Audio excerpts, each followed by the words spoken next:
Tons of new game trailers, some secret hints for 2025, and a Switch Lite OLED screen upgrade.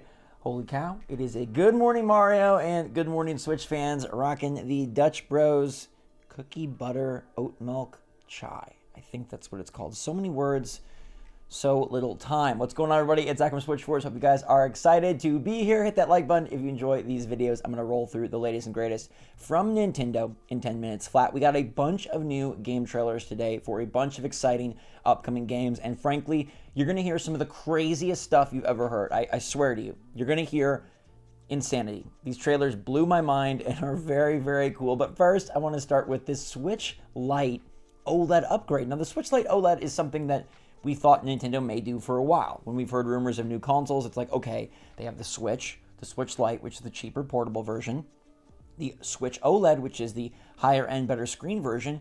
Why not merge the two together for another pillar and another new platform? Well, Nintendo may not have done it themselves this generation, but now you can buy a Switch Lite OLED upgrade kit for $50, and it's going to provide you everything you need to do this with no soldering required. That is really crazy to me because I always thought something of this sort would require extensive knowledge of how to solder electronics together. But for $50, Retro Remake is selling this kit starting on September 26th, same day as Zelda.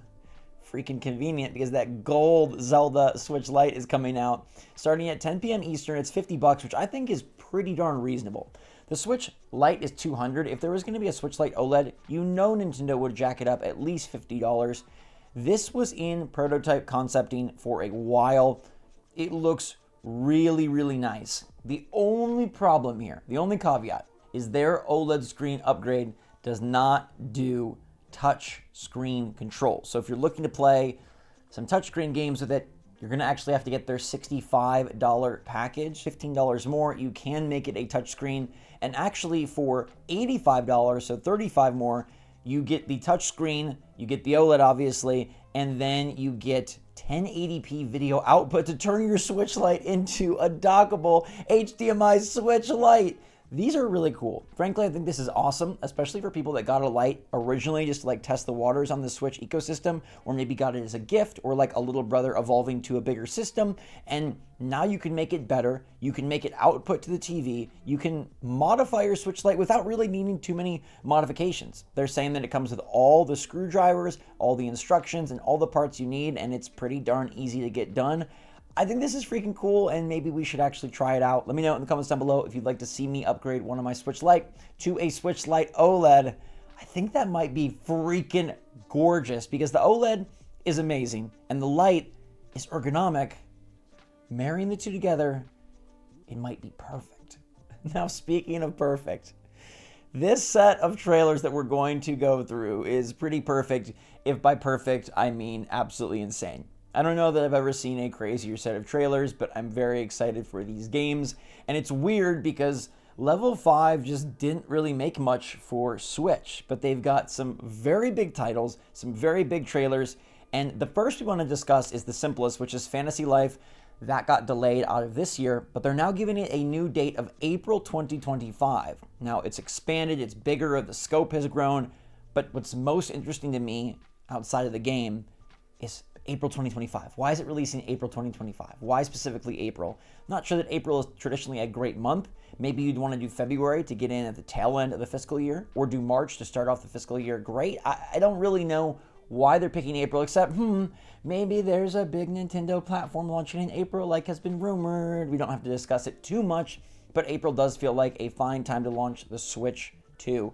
And if we start to see more games like Fantasy Life I getting April release dates, I think you can kind of know what they're going for. And it's also interesting to note that they talk about in this trailer and show off that there is an open world portion of the game. Are they making the game bigger and better and improving the scope, not just because of the delay, but because of the Switch 2? And we could ask the same question about Deca Police, a game that looked fantastic, but was supposed to come out in 2023 last year, now delayed till 2026. Bummer. It looked beautiful, but I can't really get excited for a game that's that far away. What I can do, though, is summarize this next trailer, which is going to blow your mind. Let me set it up for you. You're going to think I'm an insane person spewing nonsense, and then you're going to watch the trailer and realize that I tell nothing but the truth and the whole truth. So help me, Mario. A boy lives in a mansion on top of an apartment building, which seems a little suspect. I'm not sure I like that whole economical layering there, but alas, the apartment building is a gateway to the underworld. He goes down there and he feels a nose hair growing incredibly long. He pulls out the nose hair. There's a goo monster attached to the nose hair. This goo monster starts forming ghosts and bringing things to life with other ghostly friends. And the Apple Pen Pineapple guy is in the trailer like the actual guy, but then an Apple Pen ghost monster is also in the game, and it just gets weirder from there. The mom goes to step on a scale that supposedly helps you lose weight and gets sucked into the underworld, and this is Holy Horror Mansion, the follow-up to Yokai Watch. Now, I didn't like Yokai Watch. I didn't like any of the iterations. I felt like it was very easy and simplified, and maybe a lot of people have nostalgia for it as a childhood favorite, but for me, when I played it, I was like, this is kind of boring. I cannot lie, though. Holy Horror Mansion looks insane, and it's the spiritual successor to Yokai Watch, dipping the Yokai Watch name, which seems like a terrible marketing move, but hey, maybe a massively good move for people like me that didn't like Yokai Watch. This one looks so crazy, I just freaking gotta check it out. Why is his nose hair the gateway to all of this madness? Why is his mom obsessed with losing weight? And why does their whole family live in a mansion on top of an apartment building? That seems very rude. Nonetheless, the Pineapple Apple Pen guy sold me on the game. Dances for the ghosts based on their vibe and theme. I don't know what all is going on here, but it looks really cool and something we're gonna have to check out when it does finally drop. They also showed off Professor Layton and the new world of Steam. Finally, it's been so long since we've seen that game. And this one, again, gets all sorts of oddball real fast because the ghost of Gunman King Joe has come to the city to tell them to stop progressing and stop moving towards a new world. Okay, what's with the ghosts? Why is there a gunman pointing a gigantic shotgun at my professor? I love these games back on the 3DS and DS, and I can't wait for them to return. I'm a bit curious how they're going to contort it into 2025 standards on the Switch. Maybe they'll charge like $40, but the game does look freaking fantastic and crazy. Gunman King Joe might be an illusion, but then he causes an earthquake, so he seems super real, and Layton tells Luke that there's more here than they've ever dealt with before, and it sure seems like it. Why does he want to stop progress in this new age town, and will the puzzles stop us, or will we be able to beat them? We also got a trailer today for Sonic X Shadows Generations, and the humans are back. Maria, Sonic, Shadow, and their girlfriends. Don't know why they always have to do it, but the game does look very cool. Unfortunately, Sonic Central wasn't so cool. Not a lot new revealed. Some mobile stuff. Sonic X Shadows Generations is clearly their huge focus. No tease for Sonic Frontiers, but alas, we did get a new look at the upcoming Sonic game, and it looks pretty good, even though I think the whole human angle is just very silly. I know the movies are successful, but it's not because it's humans and hedgehogs mixed. Or is it? Is this what people actually love now? Do people need Sonic to meet up with human pals? What if Mario met humans? Mario met rabbits, and that turned out really good. Is Mario a human? I think this is kind of answered in the Mario movie. Sort of. He is. But at the same time, he's not. He is, but he's not. But he is. I think he is. We're going to settle there. I need you to settle this score, though, and let me know which of these games you're most excited to play first.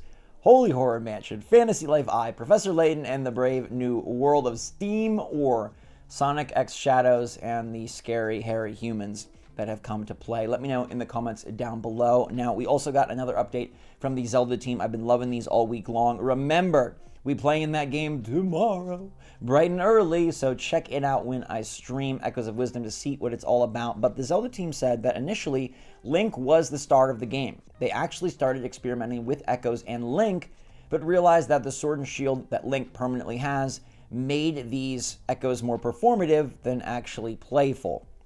They wanted someone who could use these Echoes and needed the enemies to, come on their side and help with the combat. And that's where Zelda took center stage. Now, obviously, Zelda can get this Link sword fighter mode where she does get a sword, which is really cool, and I do like that a lot. I'm glad they included it in there, but it does seem like they really thought this out, and it was a gameplay-driven decision. So for any of you bananas out there that thought they just put Zelda in because they wanted a girl at the start of their game, no. This was a mechanics-driven decision, and rightfully so. Zelda finally stars in a game where the freaking franchise is called Legend of Zelda. You're all going to have your butts amazed tomorrow and blown off because this game is going to be one of the best games of the year. I cannot freaking wait to play it. I can't believe I'm playing it tomorrow early with all of you. And until that time, everybody, thanks so much for watching. Let me know what you think of the new announcements from today and the bonkers trailers that just, wow. What are we doing with nose hairs? Apparently, everything. Until next time, everybody, stay safe, stay healthy, stay happy, stay positive out there. Love you lots. SwitchForce out.